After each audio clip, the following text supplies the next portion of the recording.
In America today, we have an epidemic of gun violence. We have about 96 Americans killed every single day in this country from gun violence.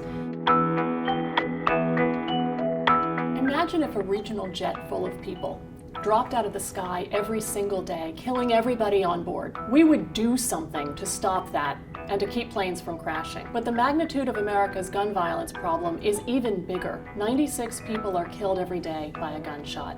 And yet, we've done very little as a nation to stop that public health epidemic over the last few years.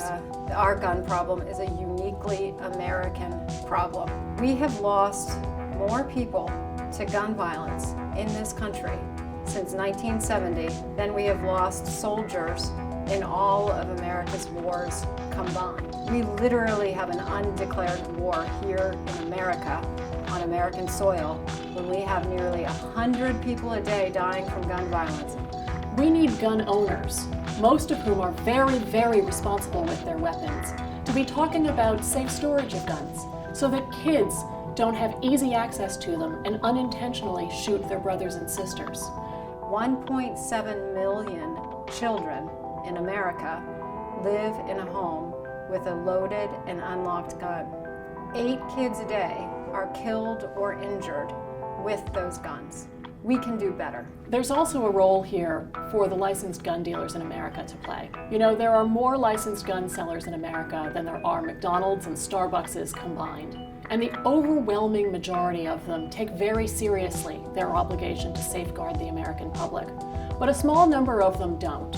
And they are selling guns wantonly, willfully, negligently to criminals. We need them to shape up. Part of what drives our problem with gun violence in America is that we have let the people who benefit from selling more and more guns to more people have a louder voice than the rest of us.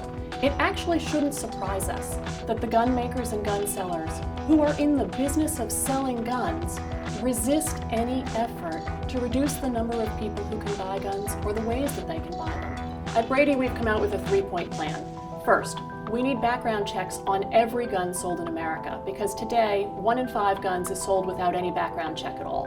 Second, Congress needs to renew the assault weapon ban. We had one in effect, but it expired in 2004, and it is time for Congress to reenact that ban because these assault weapons are the weapon of choice in almost every high-profile mass shooting. Third, we need to enact extreme risk laws at the federal level and until then in every state in the nation. What these laws do is enable a family member or law enforcement officer to ask a judge to temporarily remove guns from somebody in crisis. And this is of particular importance in the Parkland context, because there we knew that the shooter was dangerous. He had been reported to the police many, many times by school officials and family members and others. And yet the police were powerless to do anything about it because Florida didn't have one of these extreme risk laws. And now I'm pleased to say that Florida does.